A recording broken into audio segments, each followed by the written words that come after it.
In the quiet expanse of space, where stars twinkled like diamonds scattered across black velvet, humanity had carved out a fragile empire among the stars. Colonies stretched across dozens of systems, connected by trade routes and fragile treaties that kept peace between species. But peace often comes at the cost of vigilance, and no one was prepared for what happened next. Dr. Ilara Voss sat alone in her lab aboard the Estrella station, a small research outpost orbiting Proxima Centauri. Her fingers danced over holographic screens filled with streams of data, radio waves, cosmic radiation, and faint whispers from the void. For years, she had listened to the universe's static hum, searching for patterns or anomalies. Most nights were uneventful, but tonight felt different. Tonight, something called back. It started as a faint vibration, almost imperceptible against the background noise. At first, Ilara thought it might be interference from nearby equipment, but the signal grew stronger, clearer. It wasn't random. It pulsed rhythmically, like a heartbeat echoing through the cosmos. Curious, she isolated the frequency and ran it through translation algorithms. What emerged sent chills down her spine. The signal wasn't just sound. It carried meaning. Melodic tones intertwined with bursts of mathematical precision, forming a language unlike anything ever recorded. Embedded within its structure were coordinates pointing far beyond mapped space. And then there were the undertones. Sharp, violent shifts in pitch that hinted at danger lurking beneath beauty. Ilara leaned back in her chair, staring at the glowing display. "This can't be natural," she whispered to herself. She knew protocol demanded immediate reporting to Galactic Command, yet hesitation gripped her. Something about this discovery felt wrong, as if broadcasting it would awaken forces best left undisturbed. But duty outweighed doubt. Within hours, the signal was transmitted across human-controlled space, labeled as a potential alien artifact worthy of investigation. News spread quickly among scientists, politicians, and military leaders. Excitement buzzed through communication channels. Humanity had finally found proof they weren't alone. Then came the response. 3 days after the broadcast, sensors on the outer edges of human territory detected movement. Ships, hundreds of them, emerging from deep space. Their designs were unfamiliar, jagged and menacing, built for survival rather than aesthetics. They moved with purpose, converging on Earth's sphere of influence like predators drawn to prey. Panic rippled through colonies as reports flooded in. These weren't ordinary visitors. Each vessel bore markings associated with civilizations long thought extinct or mythical. Scholars called them Deathworlders, species who thrived on planets so hostile that life itself seemed impossible. Feared in ancient legends, their existence had been dismissed as fiction. Until now. On board the flagship Eclipse, Captain Ryland Drake watched the incoming fleet with growing unease. His crew scrambled to prepare defenses, though he doubted conventional weapons could stop such an armada. "Who did we piss off this time?" muttered Lieutenant Kara Jin, his second in command, as she studied sensor readings. Ryland didn't answer. He couldn't shake the feeling that humanity had stumbled into something far bigger and more dangerous than anyone imagined. Somewhere out there, amidst the cold vastness of space, someone, or something, was listening. And they weren't happy. As the first ships entered visual range, one thing became clear. Whatever these beings wanted, they weren't here to make friends. Not yet, anyway. The silence on the bridge of the Eclipse was suffocating. Captain Ryland Drake stood at the helm, his eyes fixed on the massive viewscreen displaying the incoming fleet. The Deathworlder ships loomed like shadows cast by a dying sun, dark, jagged, and bristling with weapons that looked more like tools of survival than instruments of war. Each vessel seemed to pulse with an eerie energy, as if alive in some way humanity couldn't comprehend. "They're hailing us," said Lieutenant Kara Jin, her voice tight with tension. She glanced up from her console, fingers hovering over the controls. "What do we do, sir?" Drake hesitated for only a moment before nodding. "Open a channel. Let's see what they want." The screen flickered, And then it happened. The first contact. A figure appeared, humanoid but unmistakably alien. Its skin shimmered like molten metal, shifting colors with every movement. Eyes glowed faintly, piercing through the darkness of the room despite being miles away. Behind it, others stood silently, their forms equally unsettling yet strangely beautiful. "I am Zenara," the being began, its voice resonating deeply, almost musical. "We are here because of your signal. Who summoned us?" The word hung in the air, heavy with accusation. Drake exchanged a glance with Kara before stepping forward. "We didn't summon you," he replied firmly. "We detected an unknown transmission and shared it for analysis. If this has caused offense, it wasn't intentional." Zenara tilted its head slightly, studying him with an intensity that made Drake feel exposed, as though the creature could peel back layers of his mind. After a long pause, it spoke again. "You are human, fragile, short-lived. Tell me, why would such beings tamper with forces beyond their understanding?" Before Drake could respond, alarms blared across the bridge. Another ship had broken formation and approached rapidly, its engines flaring dangerously bright. On screen, Zenara turned sharply, exchanging sharp, guttural phrases with unseen companions. Whatever they were saying, it wasn't friendly. "What's happening?" Kara asked, her hands flying over her console.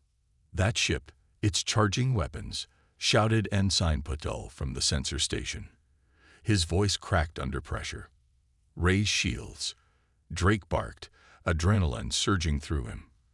For a moment, chaos reigned as the crew scrambled to prepare for battle. But just as quickly as the tension rose, it dissipated. "No," Zenara commanded, turning back to face them. "Stand down.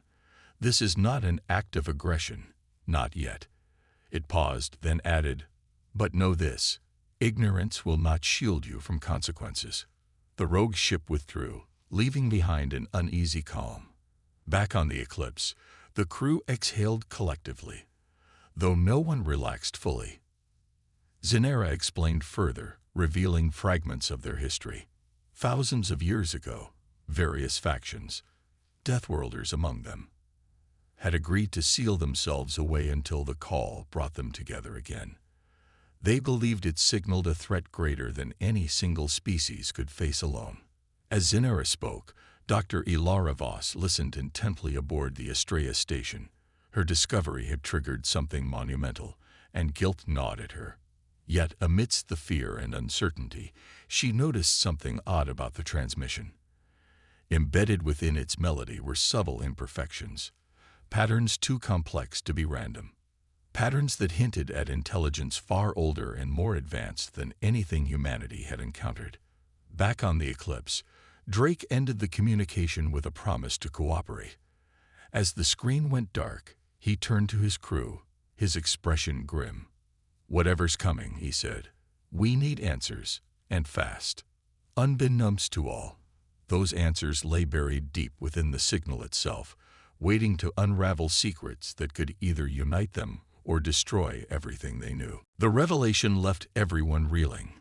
Humanity had unwittingly awakened something ancient, something bound by rules and oaths forged in fire and blood. Zenara's words lingered like a storm cloud over the fragile peace that now hung between humans and Deathworlders.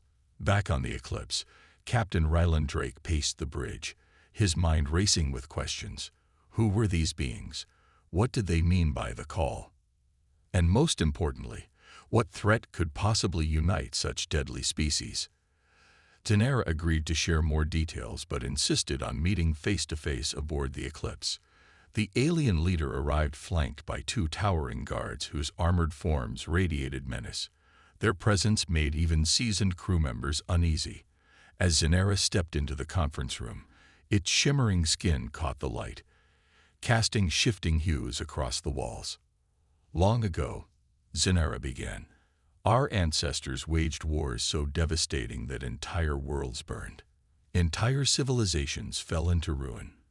In their desperation, survivors struck a pact, a vow to seal themselves away until summoned by the call. It was designed as a safeguard against extinction, a way to unite if a greater danger emerged. Drake leaned forward, his brow furrowed. "And you think this signal is that call?" Zinara nodded slowly.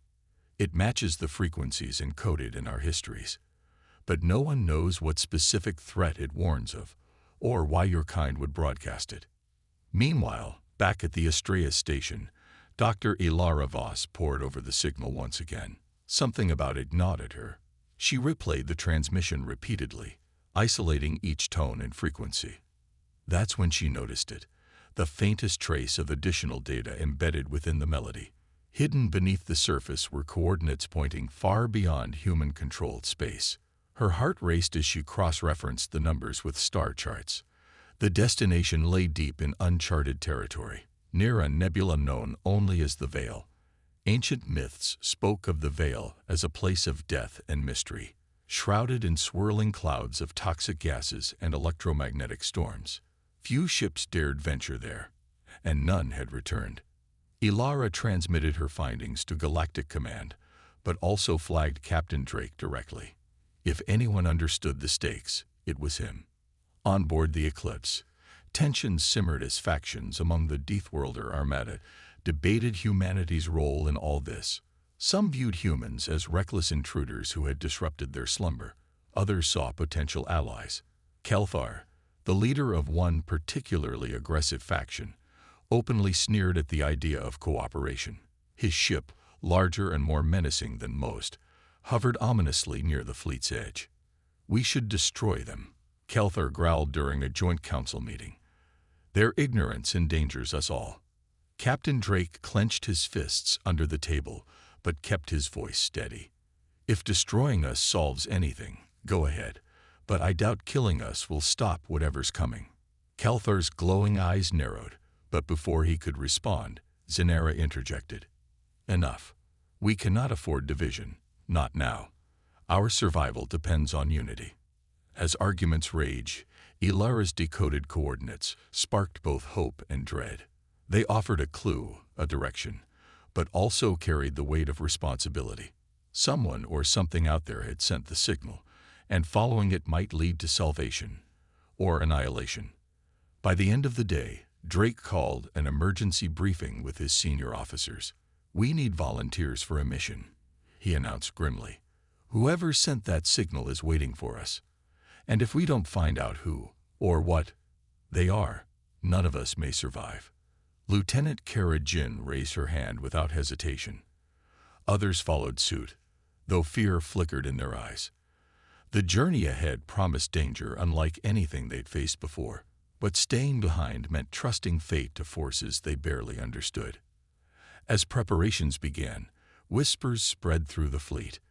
The Deathworlders watched humanity closely, unsure whether to trust them or crush them. One thing was certain: the choices made in the coming days would shape the future of countless species. And somewhere, hidden in the depths of the Veil, answers waited. For better or worse, the decision was made. Humanity and the Deathworlders would send a joint expedition to follow the coordinates embedded in the mysterious signal. It wasn't an alliance born of trust but necessity, a fragile truce forged by desperation. Captain Ryland Drake stood on the bridge of the Eclipse, staring at the assembled fleet preparing for departure. The mission felt like walking blindfolded into a storm, but there was no turning back. Dr. Ilara Voss joined the crew aboard the Eclipse, her expertise deemed too valuable to leave behind. She carried with her not only data from the signal, but also a growing sense of unease. "This feels wrong," she admitted quietly to Lieutenant Kara Jin as they prepped for launch. "We're stepping into territory we don't understand." Kara gave her a reassuring smile, though her own nerves were taut. "If anyone can figure it out, it's you. Just try not to get us all killed." Zinara and a small contingent of Deathworlder representatives boarded the Eclipse as well. Their presence added tension to an already fraught atmosphere. Kelthar's faction had refused to participate, declaring the mission reckless. Instead, he stationed his ships near human colonies, watching and waiting, as if daring them to fail.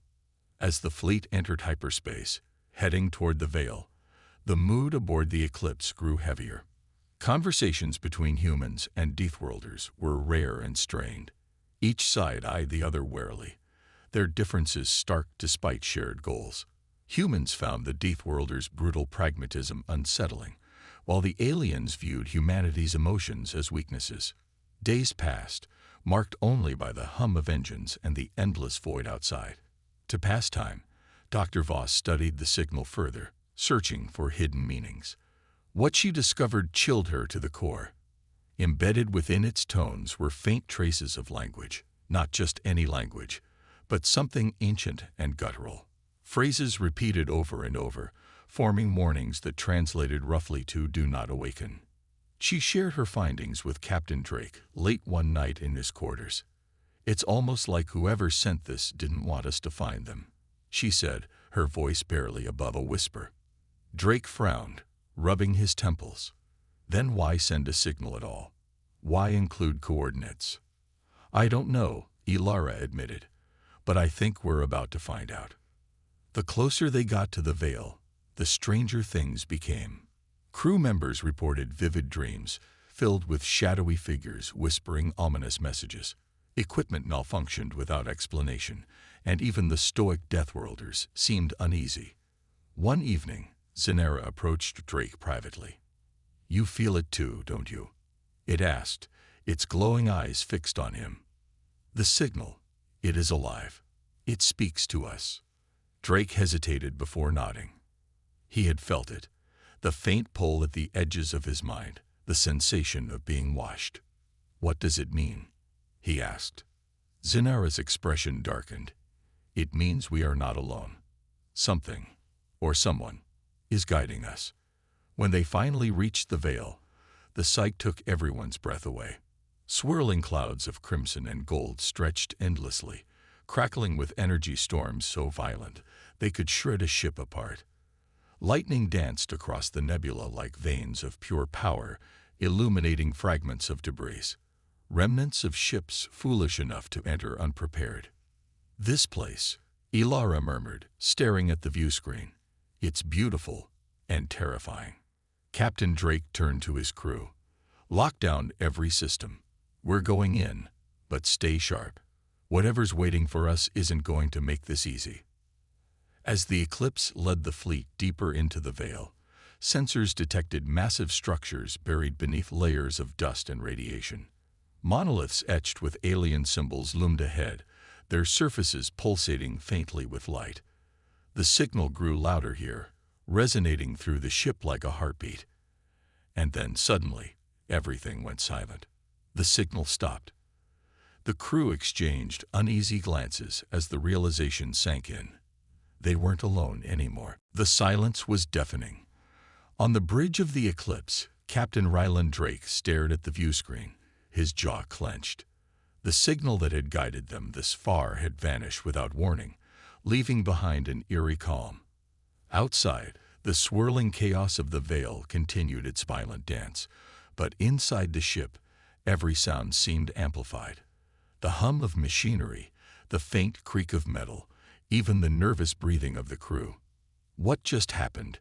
Lieutenant Kara Jin asked, her voice sharp with tension as she scanned her console for answers. "Did we lose it?" Dr. Ilara Voss shook her head, her fingers flying over her tablet. "No, it's still there. It's just stopped broadcasting. Like someone hit a switch." Zenera stepped forward, its metallic skin shimmering faintly in the dim light. "Or something is watching us now," it said, its deep voice carrying a weight that made everyone uneasy. The signal may have served its purpose. Before anyone could respond, alarms blared across the ship. Red lights flashed overhead as Ensign Patel shouted from his station. Multiple contacts detected. "They're closing fast." On the screen, dark shapes materialized out of the nebulous haze, dozens of them, moving with unnatural speed and precision. They weren't ships. They were smaller, sleeker, almost insect-like in design. Their surfaces reflected no light, blending seamlessly into the shadows around them. "Weapons online." Kara barked, her hands flying over the controls. Shields flared to life just seconds before the first wave struck. Energy pulses slammed into the hull, shaking the ship violently. Crew members stumbled, grabbing onto consoles for support. "Hold steady," Drake commanded, gripping the railing as another impact rocked the vessel. "Kara, target their weak points." But the attackers didn't behave like typical enemies. They darted unpredictably, dodging shots with ease, while delivering precise strikes against critical systems. Power flickered intermittently, plunging sections of the ship into darkness. Panic spread among the crew as whispers filled the air. Whispers not spoken aloud, but felt directly in their minds. "You do not belong here." Ilara froze, clutching her head as the words echoed inside her skull. She wasn't alone. Across the ship, crew members reported hearing similar voices, each one colder and more invasive than the last. Even Zenera looked troubled, its glowing eyes dimming slightly as if struggling against some unseen force. "These things, they're not just attacking us physically," Ilara realized aloud, her voice trembling. "They're inside our heads." Drake turned to her sharply. "What are you saying? Are they controlling us?" "No, not yet," she replied, forcing herself to focus despite the growing pressure in her mind. "But they're trying to break us down, to make us doubt ourselves." As if on cue, chaos erupted further. A young ensign collapsed to the floor, screaming about shadowy figures reaching for him. Others began arguing, accusing one another of sabotage or cowardice. Trust dissolved under the relentless assault. Zenera intervened, raising its voice above the madness. "Enough. This is what they want, to divide us. Resist them." Its words cut through the hysteria, grounding the crew long enough to regroup. Kara managed to recalibrate the targeting systems, firing concentrated bursts that finally brought down several of the shadowy drones. But for every one destroyed, 2 more took its place. In the midst of the battle, Ilara noticed something strange. The drones avoided the monoliths looming nearby, as though repelled by their presence. She shared her observation with Drake, who immediately seized on the idea. "Kara, set a course for those structures," he ordered. "We'll use them as cover." The Eclipse surged forward, weaving between the massive alien artifacts. The drones hesitated, clustering at the edges of the field as if unwilling or unable to follow. For the moment, they were safe. But the respite was short-lived. As the crew caught their breath, Zenera approached Drake, its expression grim. "Those voices, they are psionic echoes. Whatever created them wants us to turn back." "And if we don't?" Drake asked. Zenera's reply sent a chill through the room. "Then we face whatever left them behind, and hope we are strong enough to survive." Farther away, hidden within the depths of the veil, something stirred, something ancient and hungry. The Eclipse hovered cautiously near the monoliths, their jagged forms towering like silent sentinels against the chaotic backdrop of the veil. The shadowy drones had withdrawn for now, but no one aboard believed the threat was over. Captain Ryland Drake stood on the bridge, staring at the alien structures through the view screen. Each surface pulsed faintly with an inner light, casting eerie reflections across the ship's interior. "These things, they're not just ruins," Dr. Ilara Voss murmured, her eyes scanning data flowing across her tablet. "They're alive, or at least powered by something beyond our understanding." Zenera nodded slowly, its shimmering skin reflecting the pulsating glow. "These are relics of a forgotten age, monuments to those who once ruled this place. And whatever rules here still doesn't want us around." Lieutenant Karajin added grimly, keeping one hand on the weapons console. Though the drones had retreated, she wasn't about to let her guard down. Drake turned to his crew. "We need answers, and fast. Prep landing parties. We're going in." The decision sparked immediate debate among the Deathworlders. Some argued that entering the monoliths would be suicide, while others saw it as their only chance to uncover the truth. Zenera ultimately sided with Drake, agreeing that staying outside would leave them vulnerable. A small team was assembled, consisting of humans, Deathworlders, and even one of Zanara's guards, a hulking figure named Threx whose armor bristled with weapons. As the shuttle descended toward the largest monolith, the air grew heavier, charged with static electricity. The structure loomed larger than any skyscraper, its surface etched with intricate carvings that seemed to shift when looked at too long. When the landing party stepped onto the ground below, the atmosphere felt oppressive, as though the very weight of history pressed down upon them. "This place," Ilara whispered, brushing her fingers against the cold stone. "It's humming." "Stay focused," Drake warned, gripping his sidearm tightly. He signaled for the group to move forward, toward what appeared to be an entrance carved into the base of the monolith. The doorway yawned open like a mouth, swallowing the dim light from their suits' headlamps. Inside, the air was thick and stale, carrying the scent of ancient dust and decay. Strange symbols glowed faintly along the walls, forming patterns that pulsed in time with the hum Ilara had noticed earlier. Every step echoed unnaturally loud, amplifying the sense of being watched. Threx raised a massive clawed hand, halting the group abruptly. "Movement ahead," he growled, his voice low and guttural. From the shadows emerged figures, not human or Deathworlder, but something else entirely. They were tall and skeletal, their bodies wrapped in tattered robes that shimmered like liquid metal. Glowing eyes fixed on the intruders, burning with an intelligence far older than anything they'd encountered before. "You should not have come," one of the figures intoned, its voice resonating through the chamber like rolling thunder. It spoke not in words but directly into their minds, bypassing language barriers entirely. "We didn't mean to disturb you," Drake said, stepping forward cautiously. "We followed a signal." "The call," the figure interrupted, its tone colder than ice. "You awakened forces best left undisturbed." Ilara stepped beside Drake, her voice steady despite the fear coursing through her veins. "Who are you? What is this place?" The figure tilted its head slightly, studying her with unsettling intensity. "This is Erebos, the Tomb of Oblivion, and we are its guardians." Before anyone could respond, the ground trembled violently. Alarms blared from their suits as red lights began flashing within the chamber. The Guardians moved swiftly, surrounding the team with weapons materializing in their hands, weapons unlike anything humanity or the Deathworlders possessed.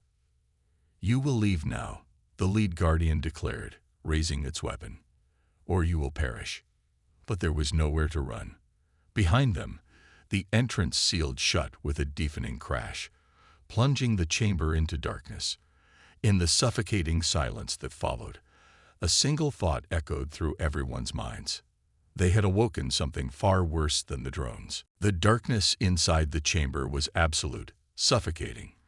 The landing party stood frozen, their breaths shallow and uneven as they waited for some sign of movement from the Guardians, or any indication of what would happen next. Then, without warning, the walls began to glow faintly, casting an eerie red light across the room. The symbols etched into the stone flared brighter, pulsing in rhythm with a low, resonant hum that vibrated through the floor beneath their feet. "You have trespassed on sacred ground," the lead Guardian intoned, its voice reverberating not just in the air, but directly within their minds. "This place holds secrets too dangerous for beings such as yourselves." Captain Ryland Dove stepped forward cautiously, his hands raised in a gesture of peace or surrender. "We didn't come here to steal or destroy anything. We're trying to understand why your signal brought us here. Something out there is coming, something big enough to summon these fleets. Don't you see? We're all connected by this." The Guardian tilted its head slightly, studying him with glowing eyes that seemed to pierce straight through his soul. For a moment, it almost looked curious, but then its expression hardened once more.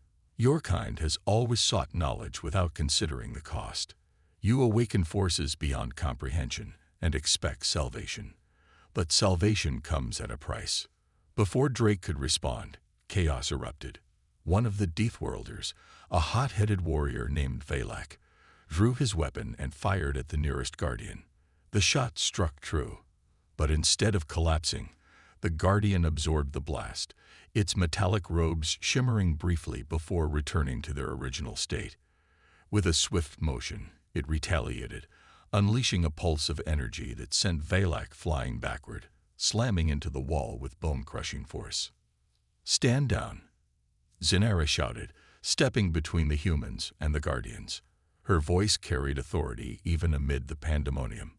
"Fighting will only hasten our destruction." But the damage was done. The other Guardians moved swiftly, surrounding the group with weapons raised. Dr. Ilara Voss instinctively ducked behind a pillar, clutching her tablet tightly. She wasn't trained for combat, and every fiber of her being screamed to flee. But she forced herself to focus. Scanning the glowing symbols on the walls, she noticed patterns repeating themselves, patterns eerily similar to those embedded in the original signal. These symbols, their instructions, she called out desperately, hoping someone would listen. "They're telling us how to deactivate whatever's powering this place." Drake heard her over the din of battle and locked eyes with Kara Jin, who nodded grimly. "Cover me," he ordered, sprinting toward Ilara, while dodging bursts of energy from the Guardians' weapons. Threx followed close behind, using his massive frame to shield them both. Reaching Ilara, Drake grabbed her arm.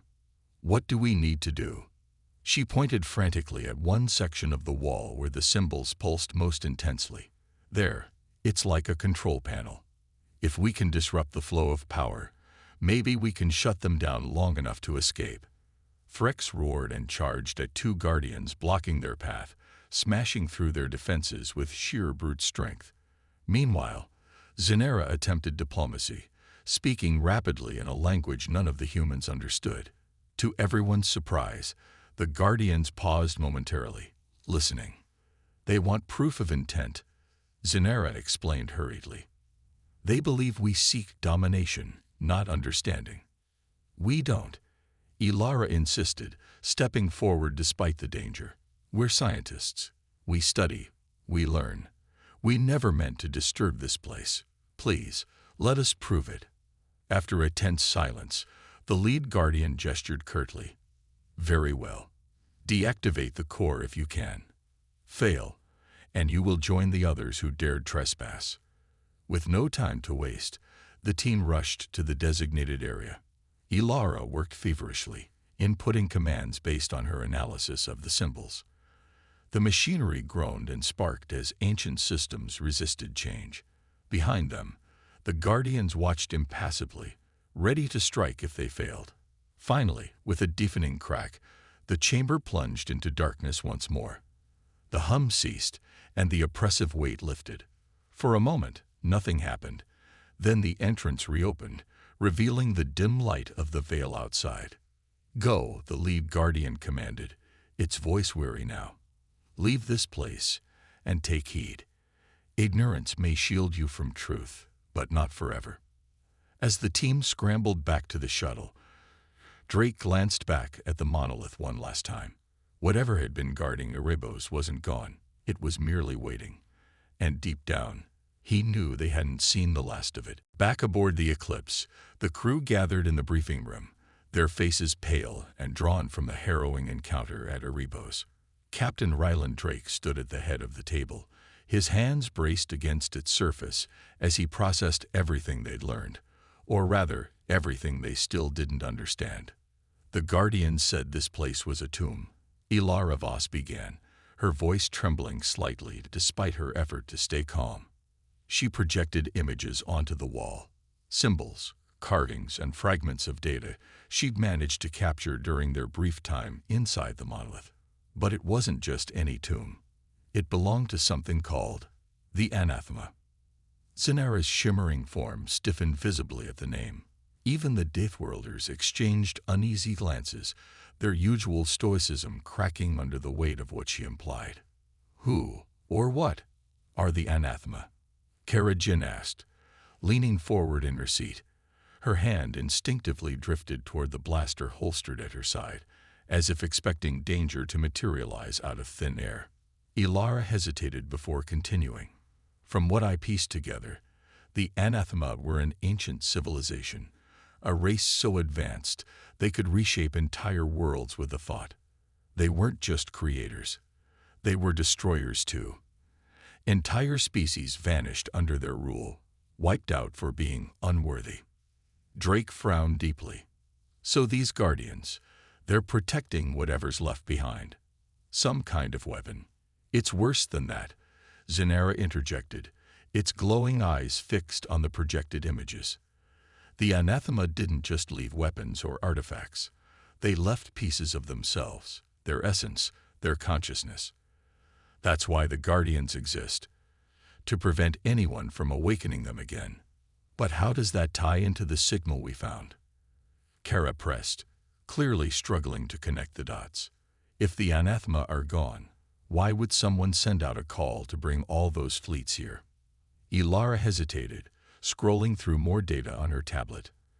I think the signal wasn't meant to summon allies. It was a warning, a last-ditch effort by whoever created it to stop the Anathema from returning. But over time, its meaning got twisted, or maybe forgotten. Now it's acting like a beacon, drawing attention instead of deterring it. The room fell silent as the implications sank in.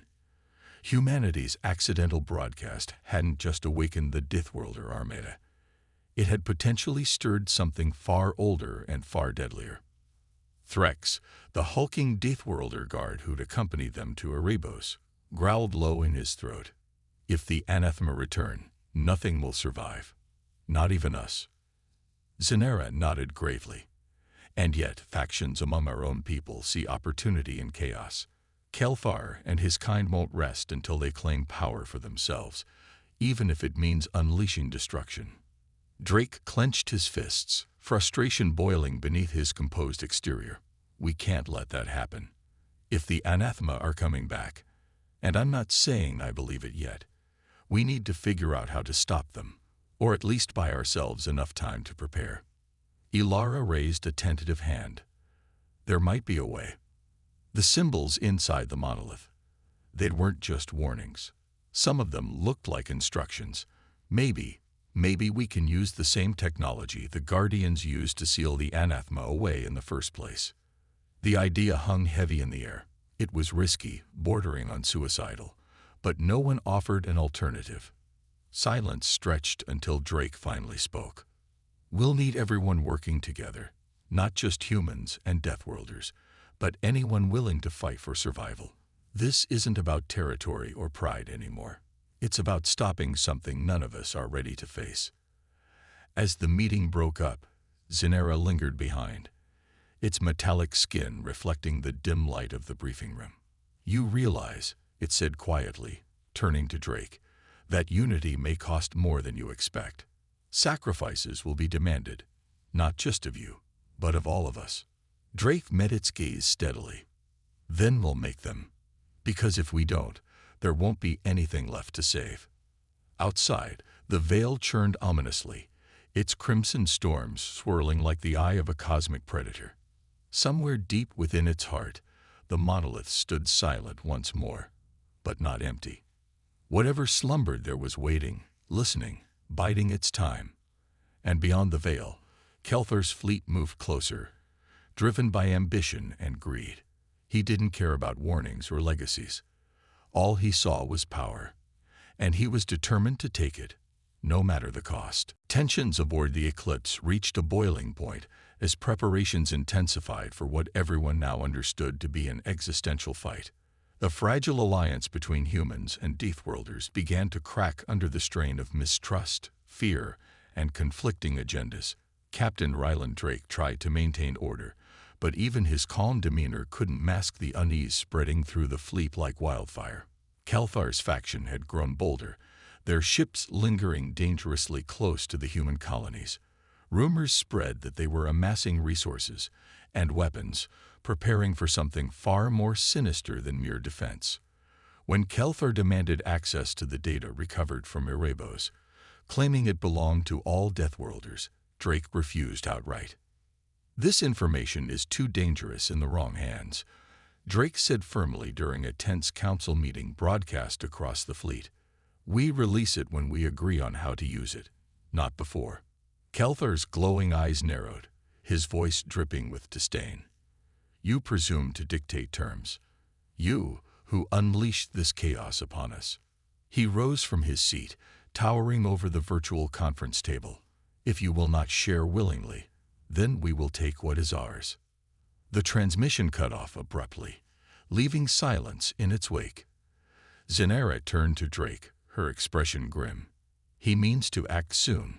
If he seizes control of the artifact chamber, there will be no stopping him, or the anathema. Drake nodded sharply. Then we move first. We fortify our position around the monoliths and prepare for the worst. But time was against them. Hours later, alarms blared throughout the eclipse. Kelthar's forces had launched a surprise attack, targeting both the human fleet and Zenara's loyalists. Explosions lit up space as ships exchanged fire, their weapons tearing through shields and hulls alike. On board the Eclipse, chaos erupted. Crew members scrambled to their stations while others braced for impact. Lieutenant Kara Jin barked orders, coordinating defensive maneuvers as enemy fighters swarmed around them. Shields at 40%. We can't hold much longer. Drake clenched his jaw, watching the battle unfold on the view screen. Ilara, how long until we can activate the sealing mechanism? Ilara worked furiously at her console, sweat beading on her forehead. Minutes, if we're lucky. But we need to get closer to the monoliths. Their energy fields are interfering with our systems. Zenara stepped forward, her shimmering form radiating urgency. I'll lead a strike team to secure the central artifact chamber. Without it, Kelthar cannot unlock the anathema's power. No, Drake countered firmly. It's too risky. I'm coming with you. Before anyone could argue further, the ship rocked violently as another blast struck its side. Sparks flew from consoles, and several crew members cried out in pain. Amidst the chaos, Frex roared, smashing aside debris blocking their path to the hangar bay. Move, he bellowed. Time runs short. The decision was made. A small squad consisting of Drake, Zenara, Ilara, Kara, and Threx boarded a shuttle, racing toward the largest monolith where the artifact chamber lay hidden. As they approached, Kelthar's forces closed in, launching waves of drones and boarding parties to intercept them. Inside the monolith, the air grew heavier with each step. Glowing symbols flickered erratically, reacting to their presence. Kelthar himself awaited them in the chamber, his massive frame flanked by armed warriors. His grin was cruel, triumphant. You're too late, he sneered, raising a pulsating orb. The heart of the anathema's seal. With this, I will reshape the galaxy in my image. Drake raised his weapon, but Zenara moved faster. With a swift motion, she unleashed a burst of energy, knocking Kelthar off balance. The orb slipped from his grasp, rolling toward the edge of the platform. Now, Zenara shouted. Ilara sprinted forward, grabbing the orb and inserting it into a nearby console. The room trembled as ancient machinery roared to life, bathing everything in blinding light. For a moment, it seemed the seal would hold, but then cracks appeared in the walls, and a deep, guttural voice echoed through the chamber. You dare defy me. The battle wasn't over.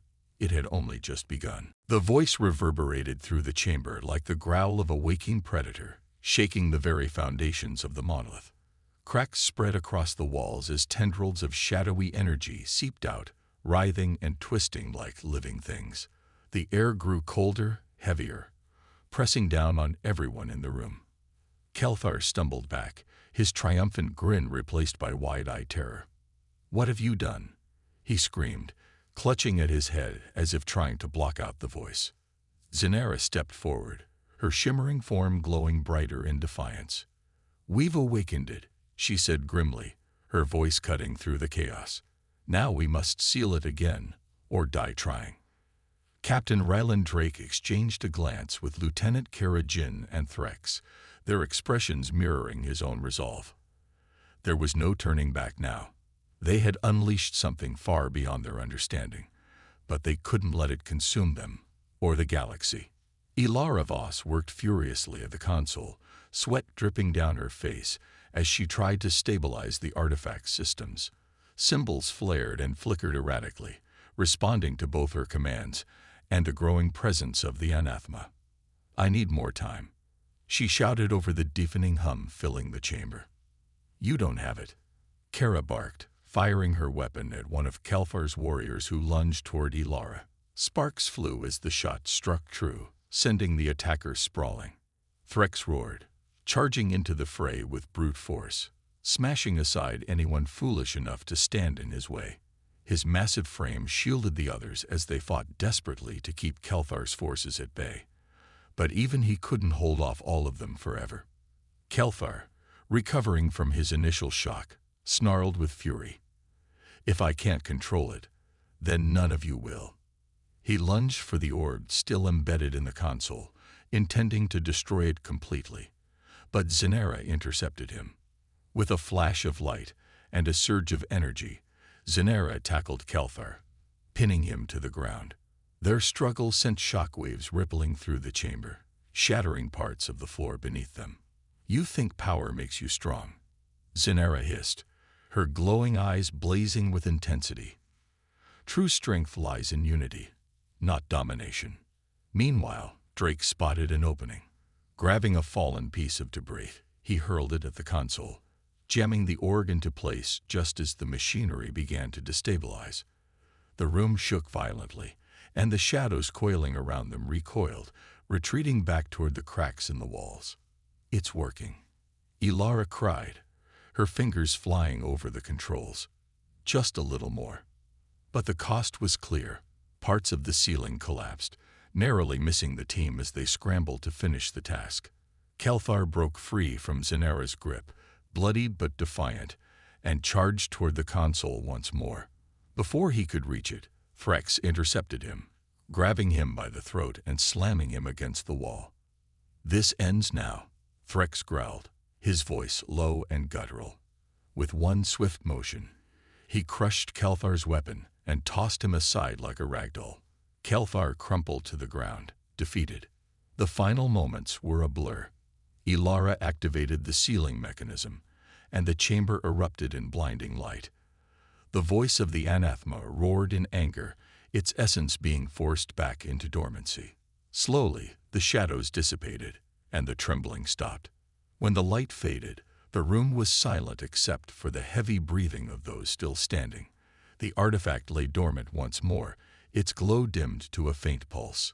Ilara slumped against the console, exhausted but victorious. Drake looked around at the battered faces of his crew, and even the Deathworlders who had fought alongside them.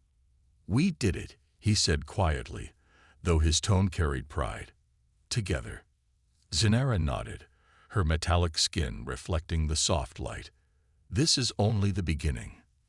The anathema may sleep, but they are not gone. We must remain vigilant, for ourselves and for those who come after us."